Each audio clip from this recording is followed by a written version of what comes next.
C'est un jardin collectif dont le nom a été choisi par les utilisateurs, le jardin des rêves. Parce qu'ici, c'est la rue des Longrets. En fait, ça a été créé après le Covid. On est une douzaine. On se réunit une fois par mois et on décide qu'est-ce qu'on va faire pendant le mois qui vient. Et on fait le bilan du mois précédent et ainsi on décide qu'est-ce qu'on plantera là, à la place de tel truc on plantera en faisant attention à la rotation des plantes, etc.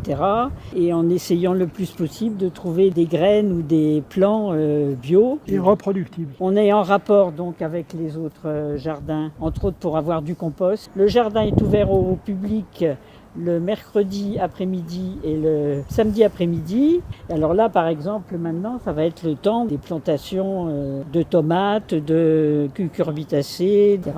L'école maternelle juste en face, les enfants de la grande classe qui viennent une fois par mois. Alors ils ont planté des oignons, des pommes de terre, ils ont fait des semis de tomates cerises et ils avaient planté des fleurs aussi. Ils sont ravis, ils aiment beaucoup ça. Et là, au mois de juin, on essaiera de faire une petite fête goûter avec eux et leurs parents. Dès qu'on est à la limite de l'écoquartier ici, et qu'on avait vocation à faire de ce jardin un lieu de passage, aussi bien pour les gens de l'écoquartier que les gens de l'autre côté du boulevard. C'est-à-dire qu'on a maintenant un lien avec le Gentil Jardin de Gentilly. On échange des produits, des plantes, parce que l'intercommunalité est importante. Donc les personnes, quand elles sortent, quand elles sont accompagnées, elles viennent souvent au jardin, elles s'installent, et elles visitent le jardin aussi. Nous donnent des conseils, parce que des fois elles sont assez pertinentes en nous disant attention, les tomates, il ne faut pas les attacher comme ça, c'est plutôt comme ça.